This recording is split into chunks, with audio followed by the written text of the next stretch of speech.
Anybody who thinks that Chinese just copy or steal technology from the West definitely do not know about Jack Ma.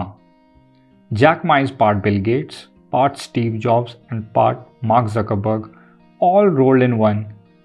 In just a decade and a half, Jack Ma, a man from humble beginnings who started out as an English teacher, founded Alibaba and built it into one of the world's largest companies on which hundreds of millions of Chinese depend on. This is the Better Investor, helping you achieve your financial goals and freedom through organizing your finance, stock market investing, and learning from billionaires. And these are top 5 lessons from the book Alibaba, the House That Jack Ma Built, written by Duncan Clark. Lesson number 1. The Iron Triangle. Alibaba, the e-commerce giant that we know today, became successful because of various factors. Other than its founder Jack Ma, which is most obvious, it identified the competitive edge in 3 innovative special spaces: the e-commerce edge, the logistics edge, and the financial edge. This completes the Iron Triangle. The e-commerce edge. Unlike Amazon, the Alibaba's consumer websites, which are Taobao and Tmall, carry no inventory. They just serve as platforms for other merchants to sell their wares. Taobao consists of 9 million storefronts run by small traders or individuals. Alibaba charges them no fees. So how does Taobao earn money? Because of the huge traffic that comes on the website. So they sell advertisement space, which Amazon only recently started, helping promote those merchants who want to stand out from the crowd. Tmall. If Taobao can be compared to your local scrappy market stall, then Tmall is a fancy, glitzy shopping mall. Large retailers and even luxury brands sell their goods on Tmall. And for those customers not yet able to afford them, they build brand awareness. Unlike Taobao, which is free for buyers and sellers, merchants pay commission to Tmall. Today, Tmall is one of the top 7 most visited websites in China. Tmall hosts A to Z of all the brands starting from Apple to Zara. You would be surprised to know that not only giant US retailers like Costco and Macy's are on Tmall, but even Amazon is on Tmall, selling imported food, shoes, toys, and kitchenware since 2015. Groceries are another popular category. The supermarkets in China were terrible, and Alibaba at very early stage learned this fact and exploited it so much that already more than 40% of Chinese consumers buy their groceries online as compared to just 10% in United States. You would be surprised to know that Alibaba even sells automobiles online. General Motors brand Chevrolet and Buick both operate on Tmall. The super rich can even browse lists of entire islands for sale in Canada, Fiji, or Greece. The logistics edge. Without the low-cost delivery that the courier services provide, Alibaba would not be the giant that it is today. But surprisingly, none of these couriers are employed by Alibaba itself. Most of the packages in China are delivered by private couriers. In 2005, Jack Ma approached the state-owned China Post, proposing to work together on e-commerce. But Jack was laughed at by the officials and was told to mind his own business. At the same time, China's private courier companies saw the opportunity of the e-commerce gold rush starting. The rest was history. China's courier market exploded, all thanks to Alibaba. These courier services provided very low-cost express deliveries. Alibaba indirectly gave birth to more than 8,000 courier companies in China. More than 2/3 of the revenue of these companies come from Alibaba. As these courier services provide innovative express and low-cost deliveries like a Boomerang or Karma, the sales of Alibaba also zoomed up. With the advent of artificial intelligence, now Alibaba has invested in various smart logistics firms to harness the power of data technology and make logistics way more efficient in such a populous country. The financial edge. In financial services, Alibaba's most important asset play is Alipay. It's the answer to PayPal. It is by far the most popular online payment tool in China. Alipay single-handedly handles more than 3/4 of $1 trillion a year in online transactions, which is 3 times the volume of PayPal and 1/3 of entire global online payments market. Just like Alibaba exploited the inefficiencies of offline retail, it also exploited the inefficiencies of offline banking. Even before any bank in China started with online banking, Alibaba with its Alipay was already carrying out transactions online. Not only the people in China use Alipay today as a mode of transaction, people even save their money in their online wallets. Alipay also accepts deposits, offering way more interest than the contemporary banks in China, making it favorite of the general population. Alibaba even has its own mutual fund, which was launched in 2013, which stirred China's stagnant financial industry into a complete frenzy. Lesson number 2. The humble beginnings. Most companies bears the imprint of their founders, but not anyone more than Alibaba. It was his charisma that bound together the people and capital into a solid single foundation. Jack's mother worked on a factory production line. His father is a photographer. Jack was born in Huangzhou at a time when private enterprises in China had almost been completely decimated. But when Jack was 2, Mao was back in power and he subjected China to the portals of cultural revolution. With more people from West visited China, Jack fell in love with the English literature. In late 1978, China came up with open door policy, opening its gates for the foreign investors. After a decade of turmoil, China was on the verge of bankruptcy and desperately needed capital. As more people from West visited his city, Jack never missed a chance to polish his English-speaking skills with them. Among many others who came to his city in 1980 was an Australian family, the Morleys. Mr. Ken Morley, along with his family, had signed up for a local tour of China. For his kids and family, it would be their first overseas trip. But for little Jack, their visit would change his life. Morley kids became friends with Jack accidentally in the park. This led to Jack meeting Mr. Ken Morley, who was immensely impressed by the little Jack and showed enormous interest later in helping Jack financially with his career and studies.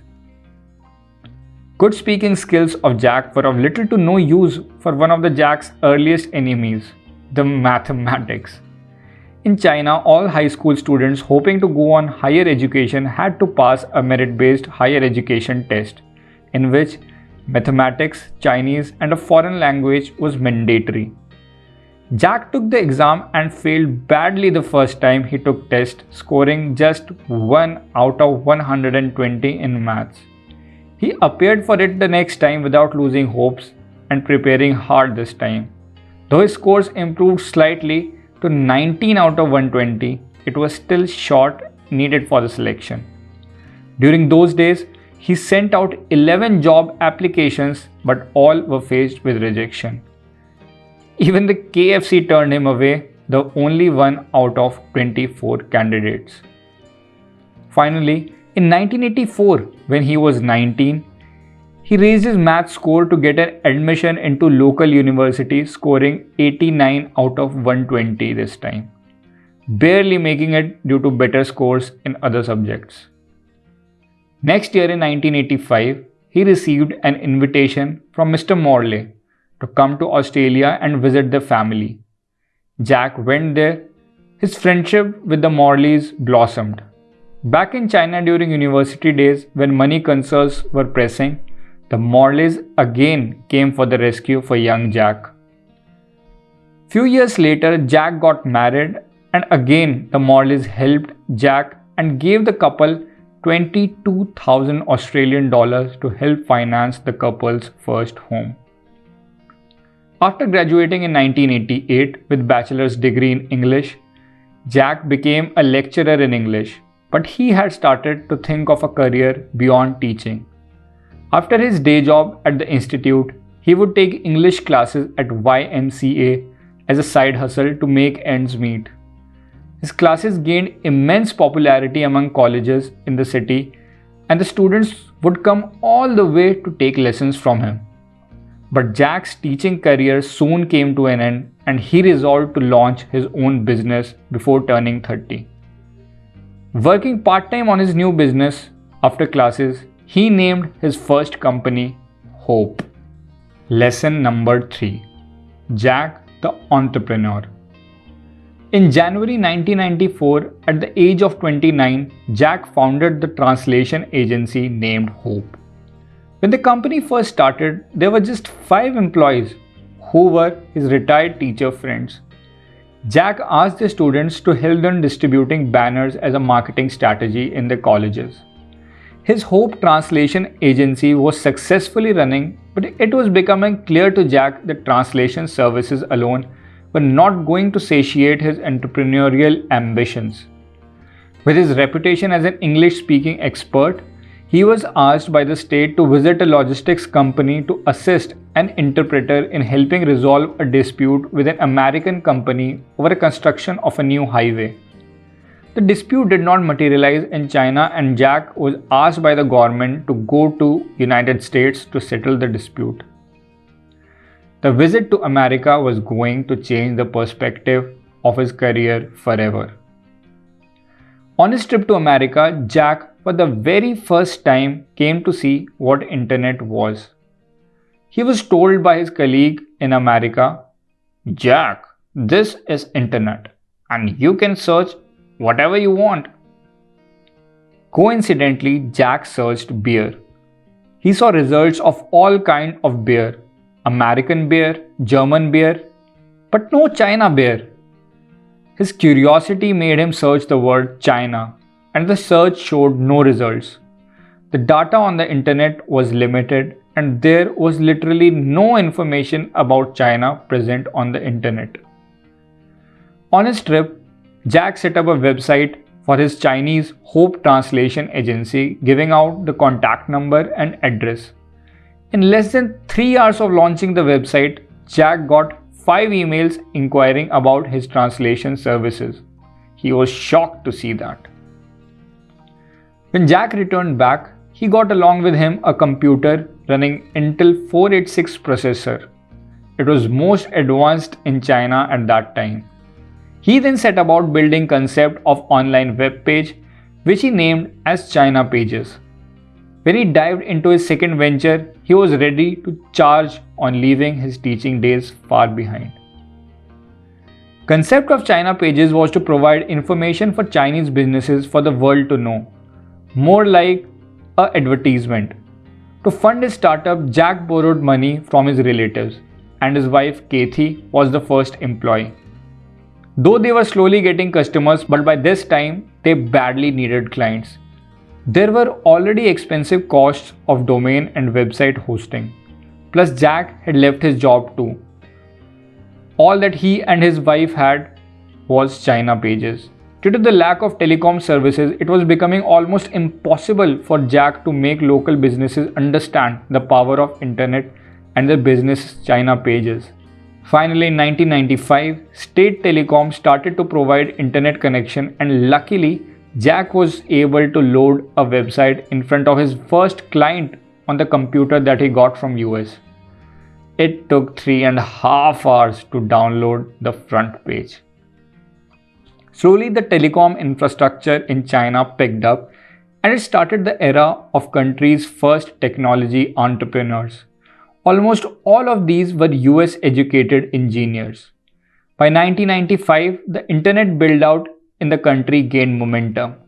Jack was now able to host sites directly from China, which helped China pages cut costs. But boosting revenues was proving hard. China Pages was asked by various businesses and state organizations to build their own website. This made Jack's China Pages publicly famous. However, still, China Pages was running out of cash to run its business and pay its employees. The situation led Jack to sell a controlling and big stake of China Pages to a state-owned telecom enterprise. With this, Jack lost control of his pioneering venture.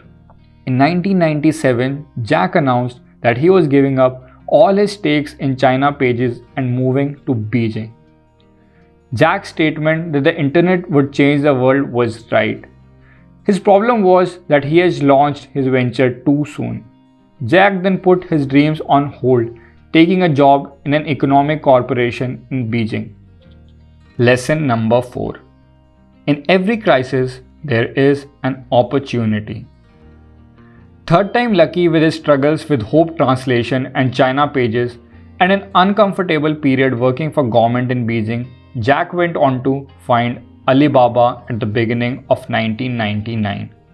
When Jack started building on his ideas of Alibaba, the competition was becoming cutthroat. China had no capital.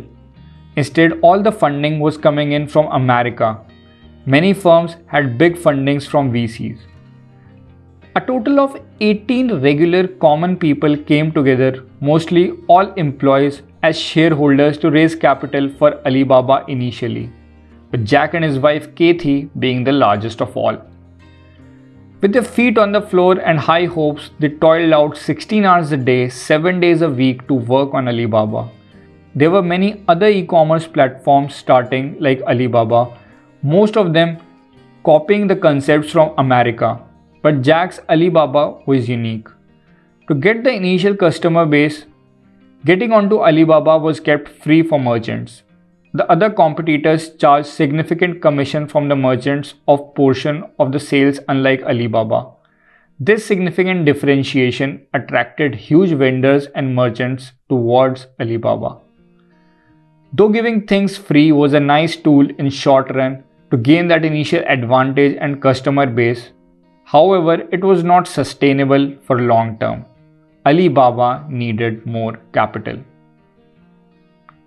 Goldman Sachs then came and invested $5 million for half of the stake in the company. That kept the operations running. However, Jack knew that if he really had to decimate his competitors, he would need more capital. Jack's charisma and his mindset attracted famous Japanese SoftBank, who were known for making fortune after investing in Yahoo in 1996. In 1999, SoftBank invested $20 million for 30% stake of the company. The SoftBank's investment provided Jack with serious street value and credentials. In 1999, trillions of dollars were pouring in to fund the internet companies. Jack knew that in order for Alibaba to stand out, he needed a polished tech person. So he hired John, an executive of Yahoo who had immense contribution in making Yahoo a great search engine then, was asked to work for Alibaba at half the salary by Jack. John had already worked with Jack once he was running China Pages. To everyone's surprise, John jumped from Yahoo to Alibaba, disregarding the cut he had to take in the salary. With fresh capital, new recruits, and more than 150,000 members in 188 countries signed up on website. Things were looking great for Alibaba, but then the tech bubble popped. From its peak in March 2000, the Nasdaq index began a 2-year losing streak, wiping out trillions of dollars of market capitalization and taking down many technology firms with it. Stock price of Amazon went down from $107 to less than $10, wiping out almost 90% of its market cap. Big giants like Yahoo and Microsoft were no different. The Chinese tech companies who were listed on Nasdaq lost their value, and new investors and VCs were now skeptical in funding these Chinese companies. This proved out to be a bane for Alibaba. In next 3 months, more than 60% of internet companies in China had closed the doors. Alibaba, still being private and having large pile of cash in reserve, increased its hiring and advertising activities. Jack became talk at every TV show. Even after .com crash, people would fly all the way to Hong Kong to listen to Jack. But another company named EachNet was being acquired by eBay, and they started stepping up the game in consumer e-commerce, unlike Alibaba, which was only limited to business e-commerce. In 2002, to fight with eBay, Jack thought of launching its consumer e-commerce website, but the B2B business was yet not so profitable and fundings were dry. This time again, SoftBank came as a safe harbor. Masayoshi Son, the head of SoftBank, invested $80 million this time for Jack's new consumer-based e-commerce platform. However, this project was kept highly confidential. In May 2003, Alibaba finally launched its consumer e-commerce platform and named it Taobao, and rest is history. In February 2004, SoftBank once again invested $82 million to replenish the bucket of cash for Alibaba in preparation of Taobao's long battle with eBay. This transaction was also the end of road for the Goldman Sachs. Goldman sold all of its stake. The initial investment made by Goldman was around $3.3 million, and just within 5 years, they cashed out whopping $24 million, more than 7 times their initial investment in just a matter of 5 years. Lesson number 5. The game of patience. After a significant failure of Yahoo to set its footprints in China and years of frustration, Jerry Yang, the founder of Yahoo, made a bold decision and in 2005 handed Jack $1 billion and the keys to Yahoo's China's business in exchange for 40% stake in Alibaba. This gave more ammunition to Jack to completely destroy the business of eBay, scale up Taobao, and build Alipay. Jack invested heavily in Yahoo China brand with more than $4 million in just TV advertisements to promote search. But the core area of search for Yahoo could not keep up with Google and Baidu. With Yahoo commanding 21% of market share in search in 2005, its market share fell down to less than 6% in 2009. When eBay exited China in 2006, Taobao users were 30 million.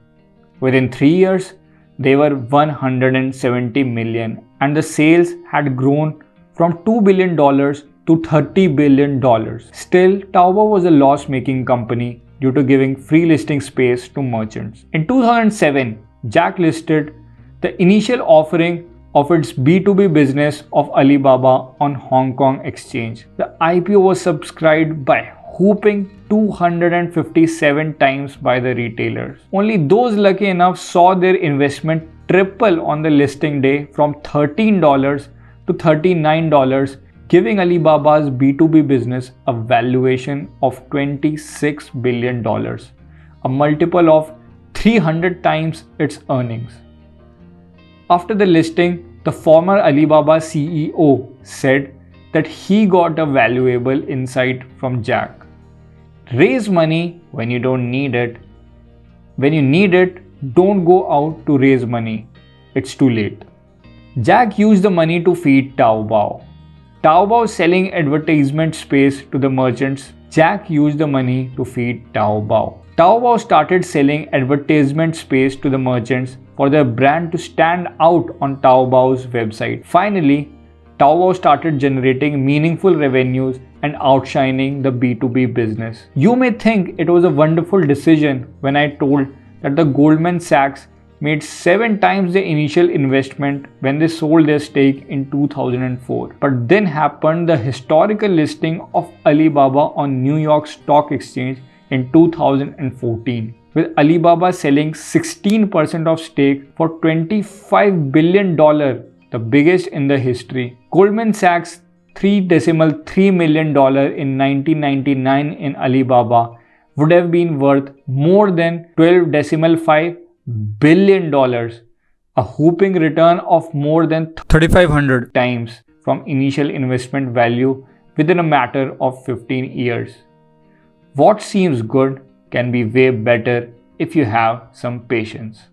Let's have a quick recap. For a business to succeed, it needs to capitalize on few factors, look out for inefficiencies around them, and exploit them. No matter what your financial goal is, you have to start from humble beginnings until and unless you are a member of an already wealthy family. But having humble beginnings is no excuse for anyone to dream small.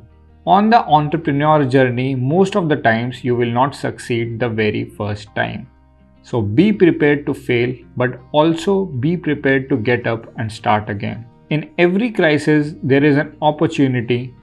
When the times are good, you must prepare for the bad times. Only then would you be able to take the advantage of a crisis, just like Jack did with Alibaba after .com bubble burst.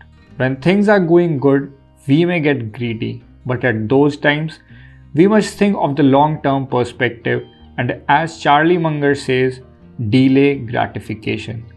If Goldman Sachs had patience, they would have minted 35 times the money of their initial investment, but because of not being able to delay gratification, they exited long before the party was just getting started. That's it, guys. If you liked the video, don't forget to like and subscribe.